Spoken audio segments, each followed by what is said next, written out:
Only very well bowled. Why do you think it is that the third session, on both days actually, has been so, I don't want to say kind to the bowlers, but a lot of the wickets have fallen in the third session? Is there a particular reason for that? I think it's just the general thing at Supersport Park. In general, there's quite a lot of wickets late on in the day. Maybe it could be because of the sun and just things happening a little bit more in the wicket. But it seems to be a regular occurrence over here, and don't have any explanation really. But like I said, you could see here and there the ball's misbehaving a bit, so that could possibly be contributing to it. And can you talk a little bit about your third spell today? I mean, you had those guys who were behind you, sort of revving up a little bit, and then that's also when you took two wickets in the over, and then the third one. Just how did that pan out? Yeah, it was nice having a little bit of a crowd base at the back, but I think there was most of the time there was something happening with the ball, and it was just trying to use that. The wind was blowing across for the right-handers as well, so all of those factors. Gage bowled well before that as well. I think his 4 overs he did really well from that end, and then I'm just trying to sort of capitalise on what he did and try and take that momentum further. So just especially against the right-handers, there was a little bit of movement, and like I said, just a little bit of breeze, and that played into our favour. Over the last period of time, you as a bowling attack have had to go out there without a lot of runs to work with after the first innings. Was it nice to actually have a bit more this time, as silly as that sounded? Was it a bit different to some of the situations you've been in? Yeah, obviously our last 2 series was against 2 very good teams, not taking anything away from West Indies. But we played England in England and Australia in Australia, so it was quite tough, and we didn't manage to get too much runs. It was a nice feeling going out knowing that we can try and defend it or try and sort of get a lead in the first innings. And yeah, I think we did a pretty good job at the end of the day. Looking back at it, try to control the run rate where we can. I think that was also a major thing. Gerald coming in, it was nice to see him sort of playing his game, doing his thing, and then the rest of us trying to control the rate but still be attacking as well. So it was just nice to see how guys have learned over the last sort of 6 months, and just taking the momentum into this as well, probably from the T20s and all of that.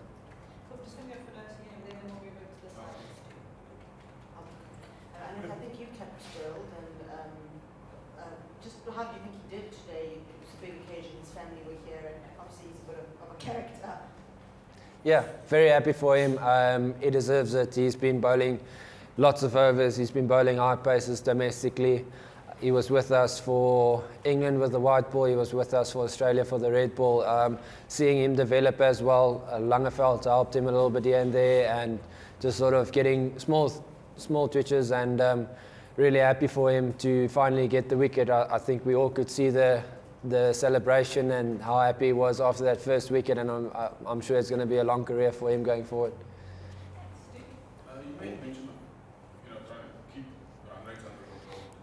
Having faced England and Australia previously as the last teams that you faced, did you feel that the West Indies were as kind of assertive and intense with how they came at you guys compared to those 2 teams?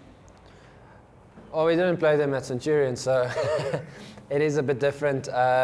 Obviously, we know conditions here quite well, and we know what is expected most of the time. So we just try and sort of go on that and use that as our advantage. It's really hard to compare with the different conditions to different teams as well, how they've gone about it. You can see things can happen quickly over here, and just try and do the basics for as long as possible for us, whether it's bowling or batting, and hopefully we come out on top. Any other questions? Where do you feel the tie is at the moment? Obviously you've got the lead still with the top orders out of the way already, and West Indies obviously have the win behind them.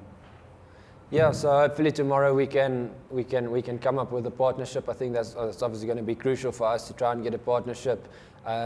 We bat till 11. I'm at 11, so we go all the way down. No, joking, but yeah, hopefully we can get 1 or 2 partnerships and get a decent lead. we'll take anything. Obviously, runs on the board is runs on the board, but hopefully we can come out tomorrow. And the middle order has been doing well, whether it's domestically in leagues or wherever it is. So hopefully they can come out tomorrow and stamp the authority and to show why they're here. That's going to be a crucial day tomorrow for us to show what they can do.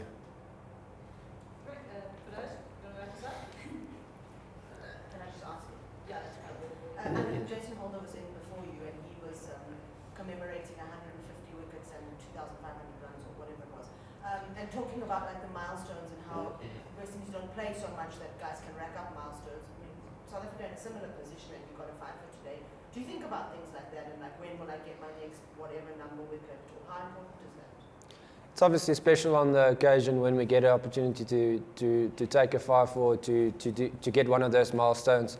Playing 4 tests in a year, you don't really think much about, I don't know, you don't really think about, you just think about, okay, there is a test match somewhere, because you hardly play it. So I probably will never get to 50 test matches. That's going to take me another 7 years to get to 50 games, where I think some countries probably in the next few months they play 20 games. So it's hard, yeah.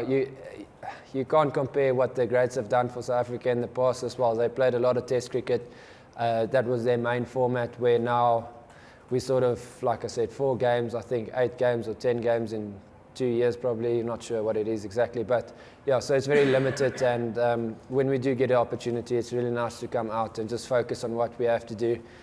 I'm not going to say I'm dreaming about back home, sitting back home and thinking about when you're going to get a next opportunity to play a game and to take 5 first. When you get here, sort of that's when the switch goes on, I would say, for me.